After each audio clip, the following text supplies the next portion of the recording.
প্রাথমিকের প্রধান শিক্ষকরা পাবেন দ্বিতীয় শ্রেণীর গেজেটেড কর্মকর্তার মর্যাদা। তো দর্শক, আজকে এই নিউজটি বিভিন্ন পত্রিকায় প্রকাশ করা হয়েছে।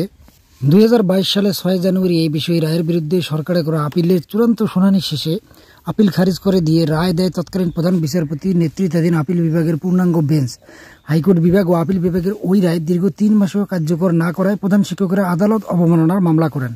পরে একই বছরের 27 জুন হাইকোর্টের একটি দ্বৈত বেঞ্চ কেন সর্বোচ্চ আদালতের রায় কার্যকর না করে আদালতকে অবজ্ঞা করার অপরাধে বিবাদীদের বিরুদ্ধে শাস্তিমূলক ব্যবস্থা নেওয়া হবে না মর্মে 1 মাসের মধ্যে কারণ দর্শানোর নির্দেশ দেন।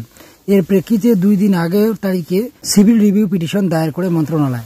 পরবর্তীতে আপিল বিভাগের পূর্ণাঙ্গ বেঞ্চ চূড়ান্ত শুনানি শেষে সিভিল রিভিউ পিটিশনটি নিষ্পত্তি করে রায় দেয়। এর ফলে হাইকোর্ট বিভাগ ও আপিল বিভাগের ওই রায় কার্যকর করে আর কোনো বাধা রইল না। অবশেষে আজকে সারা দেশে সরকারি প্রাথমিক বিদ্যালয়ের সব প্রধান শিক্ষক দ্বিতীয় শ্রেণীর গেজেটেড কর্মকর্তার মর্যাদা পাবেন বলে রায় দিয়েছে আপিল বিভাগ। 10ম গ্রেড পাবেন তারা। আজ বৃহস্পতিবার প্রধান বিচারপতি ডক্টর সৈয়দ রেফাত আহমেদের নেতৃত্বাধীন আপিল বিভাগ এই রায় দেয়। হাইকোর্টের রায় বহাল রেখে আপিল বিভাগ এই রায় দেন। আদালতে শিক্ষকদের পক্ষে শুনানি করেন জ্যেষ্ঠ আইনজীবী ব্যারিস্টার সালাউদ্দিন দোলন।